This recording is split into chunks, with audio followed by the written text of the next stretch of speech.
آقا جون مشکل اصلی چیه؟ بابا هر چی پول در میارم سر ما باید بریزم تو حلقه این. نمیشه کلا موتور رو عوض کنیم؟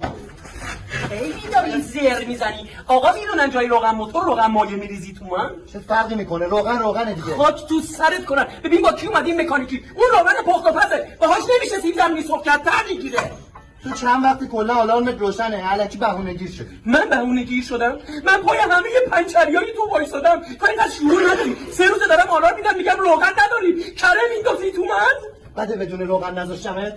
نکن بچه، دارم با حرف میزنم سگ دست. برو با دست موتور بازی کن. این بود اون زندگی رویایی که به من قولش دادی. برات رینگ اسپورت میخرم، برات سیستم میخرم، میبرمت کارواش. ای خراب میشد اون نمایشگاهی که من توش به تو بله گفتم. حالا چرا دارید دعوا میکنید؟ من مشکلتون رو حل میکنم. حاج آقا به 4 سرویست قسم 4000 کیلومتر با کره راه رفتم. میتونی؟ نمیتونی. حاج آقا موتور انسانه، موتور نفس میکشه، موتورها قلب دارن. حاج آقا به جک سوسماری قسم آرزو به دلم مونده یه سرویس کامل منو بکن. زشته. این اصلا نمیتونه. فیلتر من کجا هست؟ فیلترت اینجاست. اون پیستونه دست نزن. خاک تو سرت حاج آقا. خدا شاهد خواهر شوهرم هر هفته داره یه دونه فیلتر عوض میکنه. حاج آقا حالا این دینامو این 20 صاحبیش با این گیری بوکس کوچیک چیکار کنم؟ حاج آقا من نمیتونم. یا سرسیلن یا طلاق. حاج آقا من نمیتونم. این بذار بمونه. بعدا برم. مشکلش رو حل میکنم.